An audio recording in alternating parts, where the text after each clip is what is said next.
Hello, my name's Eleanor, and I like moths. I like Charles Bukowski and David Bowie and new notebooks, and you now know 5 things about me. Not many less than the people who know me have known about me. Hello, my name's Eleanor, and if you see me on a good day, you might see me as the girl who sings. Or perhaps as the girl who always gets A's and A stars, but then, hello, my name's Eleanor, and I haven't been at school for the last week, or 2, or 10. Hello, my name's Eleanor, and I have mental health problems, but I am not here to talk about my story, my journey, my diagnoses, except when absolutely necessary, because they don't define me, and because that's not the point. I'm here to speak up about the irony that I'm more scared to tell people about my illness than I sometimes am of my illness itself. And I'm here to speak up about the reason why it has been years and years before I have told people the truth. I'm surrounded by people who treat my pain as trend, as something to go with big boots and ripped jeans and a music taste to match. It's an accessory, in some cases sickeningly literally, when I get over a phobia of the internet and log on to see friends on Facebook liking pictures of teas saying something like social anxiety club. Pins and badges saying delicately sad. Note the word delicately. Sadness is now something dainty, pretty and fragile. I've seen eat less written on a tank top, the word depression all over a crop top. Worse still, I've seen t-shirts that say, I thought I was bipolar, turns out I'm just a jerk, and Kurt Cobain's suicide note written on a vest. And I think the worst were pendants and earrings shaped like razor blades to promote self-harm. I emailed the vendor, but I got no reply. People sharing quotes that say, the strongest hearts have the most scars. Suicidal people are just angels wanting to go home. She wore her scars like wings. Strong angel wings, all admirable words, spread the message that you can only be beautiful if you are in pain. Quite often it's something more subtle than that, but the message is always the same, and they want people to comment asking if everything's okay. So are they utilizing my pain to grab their friend's attention? Because I find that insulting. I sit alone in the lunch hall and I hear a group of girls arguing about who is the most lonely. Well, loneliness sort of loses its fun when it's true.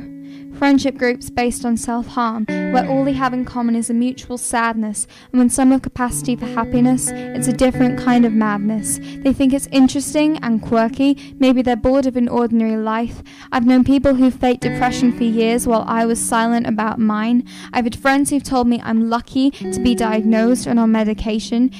They feel unlucky because the doctor says that they haven't got clinical depression. They feel unlucky because they haven't got a potentially fatal label to show off to their friends. I'm sorry, am I supposed to feel pity? And so then people decide to self-diagnose, but the problem is that they just don't know what's normal emotion and what's not. And it's so easy to apply yourself to lists of symptoms. Are you sad and nervous sometimes? Does your mood sometimes change quickly? And can you get very happy? I diagnose you with a bad case of being human, but someone could see that list of symptoms and decide that they are bipolar. It doesn't help that people are desensitized to these words because they are overused, like, I'm feeling so depressed about that test, like, I literally had a panic attack because I couldn't find my keys, like, I have to order my pens correctly, I'm so OCD, like, he's so autistic, you psychotic bitch, like, you spaz, you retard, that's mental, that's crazy, note to mean something's good, and then there's the internet. I see pictures of pills with flowers placed all around them, and photos of scars supposed to be aesthetically pleasing, and images of knuckles all red, bruised and bleeding. If you post a picture, you've chosen it to represent you, so that means that the thing that you want to show off is a sickness. Look, if you had a tumour, would you take a picture to show your friends? And it's the real world too. The first time I went out, after 3 weeks at home, I was shown a comic by a man with the word suicide written in big black letters all over the page. It was part of his art, but it caused me to break down in the middle of the street. See, it used to be the case that people were uneducated. At the mention of mental illness, they would jump up in alarm. See, my dad's generation had no idea what was going on when their friend turned up with red lines on his arms. But then my dad's generation fought illness undiagnosed, with cigarettes and cider on a bench on the park, whereas my generation is the generation of starvation and self-harm. See, I'm thankful that some of the stigma's gone, but see, I worry that somewhere it's gone too far. The fear turned to acceptance, turned to admiration, turned to people seeking labels and medication. It's a Prozac nation. And now I think we need some of the fear of mental illness back. Because now I don't think people understand that it's an illness and not a designer brand. Just know that depressives don't cry silver tears and self-harmers don't plead flowers. Anxiety isn't a cute cartoon girl, anorexia isn't shyly refusing a cupcake, and bulimics don't vomit moons and stars. But I won't mention schizophrenia, because I see it's become acceptable to play with depression and anxiety, but schizophrenia games are not okay, like there's some sort of hierarchy of pain. Depression's fine, bipolar's hazy, but hearing voices is just too crazy. I think when people see illness in this way, they don't understand how long the days. It's not all consultations, mad hallucinations, and deep conversations. It's every hour, every minute, so empty, so full, but always so slow and so alone, with the vague sensation that somewhere time is ticking away. A vague sensation that one day you will regret letting it go. Because you won't be pretty when you're throwing up on the floor because you are sure people are trying to kill you.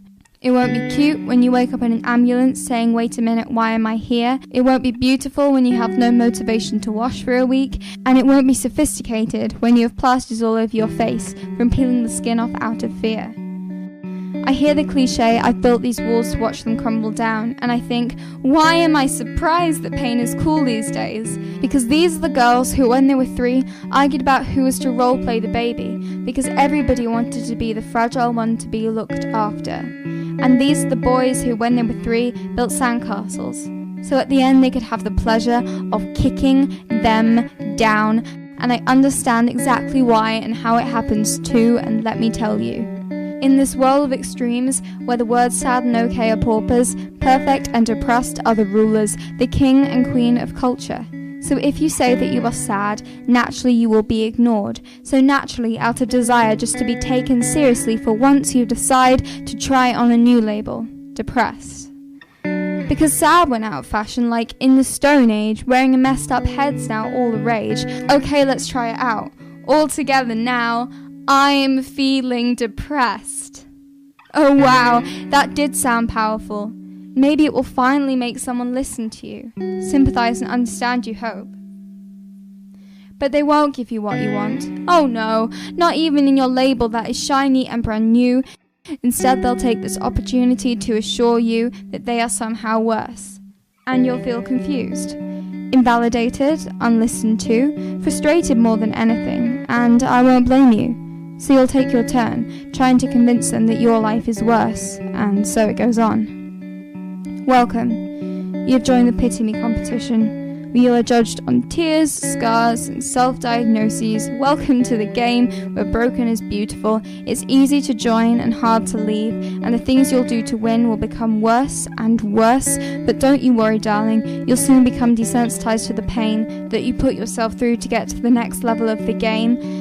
But there will always be an annoying contender suffering more than you, and you won't like that one bit, so you will train, sifting through the depths of Tumblr to find the most tragic pale blogs, the most beautiful soft grunge, pixelated images of razor blades in black and white, maybe with a sad girl's quotation superimposed here and there. You'll find anything that inspires you to break yourself further and further beyond repair. And to think, all of this started with just wanting to be listened to. And now you're lying with an empty jar on the bathroom floor, finger and thumbing each rib before you go to sleep, and bleeding in the bathtub. But you can't quit the Pity Me competition now, although it's only now that you discover that you don't want to win.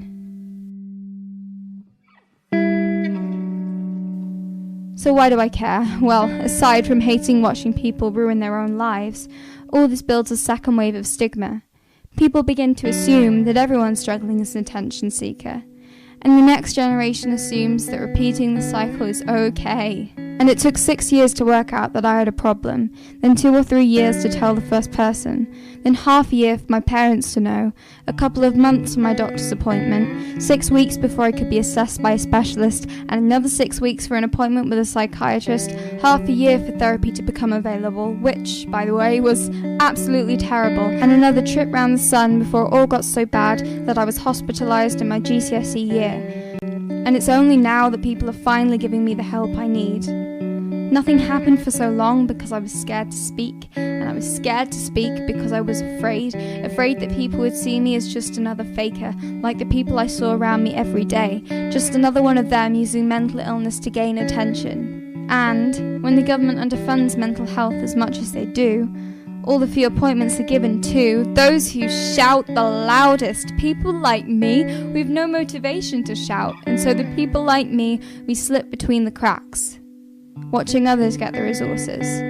The professionals can mostly tell when someone's illness is made up. They've told me. But they won't tell you, nor most people for that matter, because what could the consequences be if they were wrong? And that's why nobody speaks up. But somebody has to. So please, if you need help, seek it before it gets worse. But otherwise, please, you can do more with that incredible head of yours than play the victim. And broken isn't beautiful.